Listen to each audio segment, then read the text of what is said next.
Hello everyone and welcome to our Young Healthwatch Central Bedfordshire podcast. Today we're going to be looking at eating disorders, specifically concerning young people, although eating disorders can affect anyone at any age.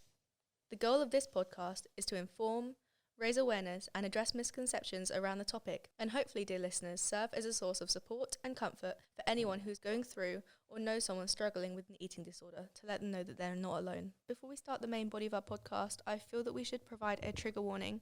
If you've struggled with any type of eating disorder or had an experience with a friend or loved one, please be aware that we could be discussing potentially upsetting topics. So take a break if you need to and seek help online or talk to someone in person. You can always come back to this if you'd like. So, shall we get started? My name's Gemma. I'm a student in education and a volunteer with Young Healthwatch. Today I'm joined by my lovely co-host, Heather, another volunteer, and Eleanor, the Youth Engagement and Volunteer Officer for Healthwatch Central Bedfordshire. Our guests include Marie, a CAMHS nurse, Oliver and Anthony, Debbie and Evie, and Kathy, a teacher. So we have a variety of perspectives. But before we hear from our guests, it's important to remember that we understand what an eating disorder is and how it can affect us. The NHS defines an eating disorder as a mental health condition where you use the control of food to cope with feelings in other situations. And for many, this coping mechanism can develop into an unhealthy relationship with food and abnormal eating habits. There are simple signs of what it could be like. It can manifest in physical symptoms, fatigue, tiredness, but everyone is different and everyone's case is unique. There are different eating disorders as well, so it's not necessarily losing weight, it could be gaining weight. For cases like bulimia, where purging may occur, actually it might be that there is no change in weight, but it's the control of food that's the second part here. So overeating, purging, bulimia and anorexia nervosa are examples of some eating disorders, to name a few. And over COVID, obviously, there's probably been a lot more cases over lockdown, due to people being indoors, maybe having to deal with other things, unrelated psychological causes that can eventually cause or manifest or lead to an eating disorder. So today we have Marie with us. Thank you for spending your time with us, Marie. Do you want to tell us a bit about what you do, your kind of experiences and stuff?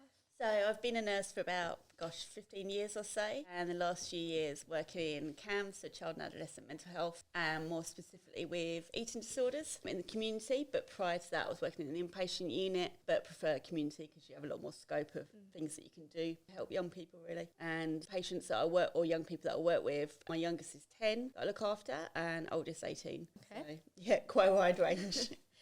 And obviously today we're going to be talking in terms of eating disorders. What kind of experiences have you had with that? So I think people with anorexia, people with bulimia, so different eating disorders, but also like binge eating as well. And then one more thing that's come up probably in the last year or so is disordered eating, where it can be more affected by emotions and stuff rather than body image. So yeah, it's a real mixture that we work with. And we work with like the other teams in general CAMHS as well to sort of spread the awareness as well.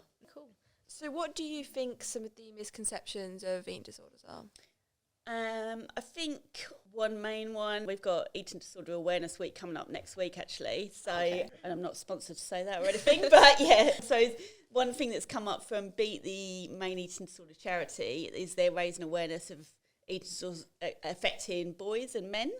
As well, because that used to be a big thing that people just thought that it didn't affect them. And we've definitely had a rise in referrals from young people who are male as well. So yes, I think that's definitely a thing really. But also thinking that eating disorders only affect people that are very, very skinny, when people can be any size and struggle with an eating disorder or disordered eating. So yeah, they'd be the main ones as well. Yeah, because I was looking, the thing I thought was really important was that anyone, it doesn't matter what age, what gender, what kind of nationality you are, or what background you have, you can all be affected by an eating disorder. Yeah, definitely. And I also feel like something important to remember is that like everyone's unique, so the kind of the symptoms they have and the eating disorder in itself is unique to them, and obviously the causes as well. So it's important not to put people in a box, I think, when you've got that kind of thing. I think especially working across Bedfordshire, where there's a lot of different nationalities, particularly in the like south area, like Luton area, there's a lot of diversity where we're based. And I did previously have a Sri Lankan girl that I was looking after, where that was very different. And before they went on holiday back to Sri Lanka, I had to sort of educate mum about if they say comments or things, because from their culture they might just say comments without them meaning anything, but then to that young person they may take offence and then go backwards in their sort of recovery. Yeah, so, yeah, definitely. And I think with the male mental health, you were saying, do you feel like there's a stigma maybe around men's kind of mental health? Oh, and definitely. mental Yeah, and kind of opening up about it. I think it's got better, but I think it's still got a long way to go, for sure. Yeah, which is why charities like it's good they're doing this Mental Health right. Week. Yeah, Yeah. definitely. Yeah. So, how does an eating disorder impact someone from your experience? Well, I could talk about that for hours, but it can impact people like mentally, physically, socially, so all areas of their life, to be honest. But also within the family as well, it impacts the whole family, so not just themselves. And friends as well, because socially they might... relationships and stuff. Yeah, Yeah, definitely. Yeah. So socially they might start to sort of withdraw themselves or not go out as often, and then that might have an impact on relationships with friends. But yeah, physically, so they can have like heart rate or blood pressure drop a little bit, and that can cause them needing to go to hospital, and just a restriction of eating or even making themselves sick, which we refer to as purging, that we do see sometimes. But a lot of the time it's the restriction seems to be more the thing. But yeah, and there's obviously a lot of influences out there as well that they struggle with, particularly in teenage years at school. I don't feel I'd want to be at school now. I think it's a lot more difficult these days. And you've got social media as well now that's like really coming to the forefront, isn't it? Definitely. Do you feel like social media is really putting a lot of kind of pressure on young people? Yeah, I'd say so. Yeah, because I think definitely there's definitely some positive social media things out there. I'd agree with that. But also there's always going to be the negative ones, and people might put something into, say, TikTok, like a search thing, and then all these different negative things come up, like all the algorithms you get, same as like Facebook and things. So, and I think celebrity culture as well. Obviously, you're getting more celebrities that are kind of promoting body positivity and stuff, but you've still got a sense of, my little sister, she loves K-pop. Right. And you look at some of those kind of figures, you think, is that a realistic standard for kids who are watching these videos to aspire to? I feel like in the media, all these kind of celebrities, they're beautiful, they're kind of skinny, they might be fit, maybe toned even, like, and they're kind of working out, but their lifestyle's adapted to that, definitely. to their kind of career. So when these young people are looking at that, it's really a difficult thing, I feel. No, that's right, completely. Can I just hop in as well? Really Yeah. quick? I also feel like it's amazing there's this body positivity, you know, whether you're skinny, whether you're a bit bigger, it's amazing. However, I feel like there's not enough body positivity content of kind of like the in-between. I feel like the people who aren't really like skinny or like, you know, a bit bigger. So I feel like people, you know, they're like, well, if I'm not kind of either of these sort of categories that my body type fits into, it kind of is, where does it leave them, you know? It's kind of like, it's great that it's happening, but I feel like there needs to be more diversity in terms of body types, because body types are so diverse, it's amazing, and we kind of need to recognise that, I feel like. Anyway, I just wanted to hop in and say that. No, that's a good point, Heather. We love your input. And in terms of eating disorder and kind of mindset, how would you say, because you said about physical kind of symptoms and we said about kind of culture and stuff, but how would someone... You said briefly about relationships and kind of maybe retreating into yourself. Are there any other impacts like an eating disorder could have? I think so people, when they go into like what we call sort of starvation mode, then start to have like a bit of a voice sometimes, not all the time, but some people struggle with a voice telling them they don't deserve to eat or have eaten too much or they're too big to be eating this or whatever. So like a bit of an inner voice as such, which is hard to describe to anyone that's not had that. But this is what I've been told from other patients, definitely. But yeah, and also like the mindset, they'll go towards more like lower foods, lower nutrition, that sort of thing, and get very focused on either calories or fats or things like that. A lot of our patients have an amazing memory when it comes to different calories and different foods and things. Yeah. And one interesting thing was, so you have, you know, diets and... You know, initially you've got, it was kind of an interesting comparison. So you have kind of dieting and then you have disorders such as maybe anorexia, where both of them, you're restricting your food intake.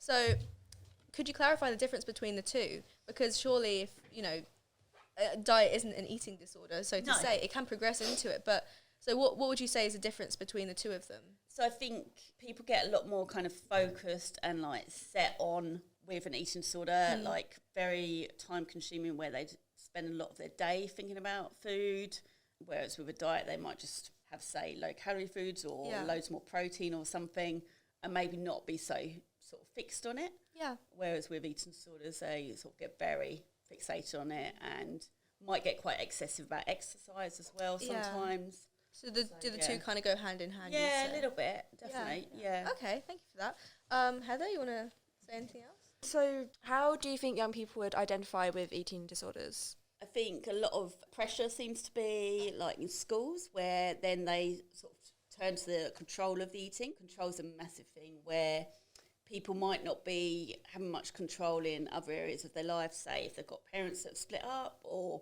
some sort of other trauma. One thing they might find they can control is their eating, whether they eat or don't eat, or certain things they eat, things like that. So that certainly seems to be one thing. Yeah.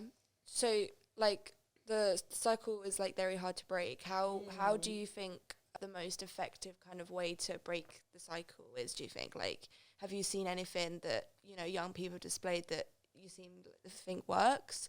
Anything that doesn't work? Well, I think our kind of main sort of guidelines are to do family-based therapy. But I think, which some of our clinicians do with like all their patients, myself and like a couple of other colleagues are very much like to try and make it individualised. So we might do some family therapy, but also some individual stuff depending on their age, because the older they are, the better it's going to be to do some individual type therapy, like CBT based, that sort of thing. Yeah. So cognitive behavioural therapy. So you're kind of adapting it to their needs. Yeah, so to definitely. speak. Yeah. Because everyone is so unique, I think, as well. And do you have meal plans and stuff that you kind of outline? Yeah, so we do. With some people, they can work very well. Other people can get very obsessed by the meal plans. Other people just don't want them whatsoever. But sometimes they might need them to make sure that things keep going positively, really. Yeah, And, it's quite difficult, isn't it? I'm kind of balancing the needs of the patient or the person you're looking after who's struggling with this disorder, and kind of what they feel and how they're feeling, their kind of opinion on things. It's difficult definitely. kind of balancing treatment. So how do you make sure that you're kind of respecting their needs whilst also making sure the needs are kind of fulfilled, if that makes sense? I think trying to give them as much kind of saying what their sort of treatment plan is and their recovery and how best you can meet those needs. But then that can be difficult if they're very ingrained in, say, the anorexic thoughts, that sort of thing, and just don't want to be doing any of that. So that's when sometimes you might get more parents involved, sometimes medication in some cases. Yeah, medication is normally a last resort though. Yeah. And it's not a long-term thing, hopefully, as well. And do you find that early intervention is as helpful as possible? Yeah, definitely. Yeah, because one thing we were looking at doing is trying to do some sort of awareness within schools as well to try and pick things up earlier, really. Because I think the other thing is that government obviously do a lot of research and publications about obesity and things like that, but then sort of obviously that's going to have an impact as well, but they have then difficulties of people counting calories and things and forget about those type of people who are struggling as well. Yeah, it's difficult because many groups can be kind of overlooked in the process. Yeah, definitely. And over lockdown, you know, obviously that must have had a huge impact on the services you're providing as a kind of as a CAMHS nurse. How did you find that experience over lockdown? We've had a huge increase in referrals since then. Yeah. So, it's just gone up. I think we looked at it the other week and it's like 147% increase overall, which is a large increase. Yeah. Wow. Definitely. Because of the difficulties around lockdown and things. So, yeah. And then I think the final thing which we can mention, I was looking and there's a lot of other terms. So you have obviously anorexia, bulimia, but then you've got things like orthorexia. All these terms are coming out now. And it's great. It's showing kind of a development in the services you're providing and a kind of understanding of the things these young people or just people in general are experiencing. Are you finding that you think it's the importance of kind of eating disorders and its impact on people? Do you think it's growing in the kind of national consciousness? You finding more funding and stuff? Yeah, definitely. I think it is gradually. Yeah. Like I say, I think there is still more funding going to the other extreme. Yeah. Like one thing that did have quite an impact on a lot of our patients was when they started putting all the calorie amounts on menus, for example, in restaurants and cafes. Yeah. Some do still have menus where they don't. They have like the two different menus where they don't have it on, which is really good. Wagamamas, I know they're one of those ones. But yeah, that was definitely an impact that had. But yeah, other things like ARFID, we've been seeing patients with that for the last few years. But so that's avoidant restrictive food intake disorder, where they might only eat like 3 or 4 different foods. Yeah. And that's it. And sometimes they might have autism with that, or a learning disability. Yeah. That sort of thing. So most of the time these patients aren't just dealing with like kind of one simple thing. They might be dealing with other stuff as well. Definitely. Yeah. So it's not simple. No. Basically. No. It's not simple, and it's in every I've never liked easy areas of nursing, so. Well, it's a brilliant job you complex. do. Yeah. And I think, why you mentioned that as well, like people with eating disorders quite often struggle with anxiety or low mood, sometimes self-harm as well. Yeah. So, it's about trying to look at all the different comorbidities that might be in place, really. Yeah. Yeah, so, I mean, if you had to have a kind of summary of where you see eating disorder services or kind of society in the future, what are your hopes, what would you like to see happening, and what do you think could be improved? I think one thing that I still feel quite strongly about is all the social media stuff, really, and just it being a lot more sort of streamlined and kind of not watched, trying to think of the right wording, but that it's looked at and screened, like all the things that go on there. But I do recognise that that's very difficult as well. But it's definitely a thing that you need to be quite cautious of, really. And younger people are looking at social media and the different accounts and things. Yeah. So, that would be the main thing, really. It's brilliant, thank you. Heather, you got anything else to kind of add? I guess just adding on from that, really, it's kind of like, I know there's the whole argument of when you have these body positivity accounts kind of saying, what's a positive body, what isn't, it then kind of makes people think like, I just want to live my body, and it kind of makes them feel like they have to always be managing their body.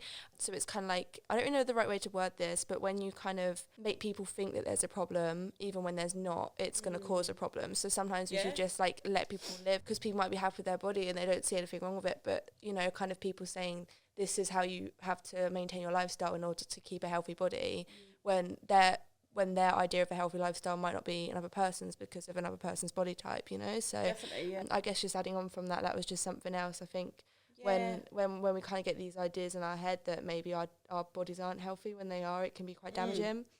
Yeah, I think that's and I think you only have to look at like different athletes or look at the Olympics, and you see in the Olympics you've got all different sizes and shapes, really, of people that are still going on to do really well in whatever sport they're doing. Definitely. Yeah. It's about that positive representation, I think. Kind of showing a broader outlook. Definitely, because there's other things like metabolisms are always different, genetics. So it's a multitude of factors. Yeah, that's right. Yeah, definitely. Yeah. Okay, well, thank you very much for that. Brilliant. Welcome. Thank you. Okay, cool. Okay, so that's it for today. Thank you so much for our guests for sharing your stories. They're truly inspirational and definitely something to give food for thought. For anyone out there, please reach out. Don't hesitate to talk and share this with friends and family. We want to kind of spread this as much as possible to raise awareness. Well, next week, the week from which we're recording this, will be the Eating Disorders Awareness Week. So definitely spend some time, look out for friends and family or anyone affected that may be suffering from an eating disorder or have experienced it in the past. Thank you for listening. This has been a Young Healthwatch Central Bedfordshire podcast, hosted by Gemma with her co-hosts Eleanor and Heather.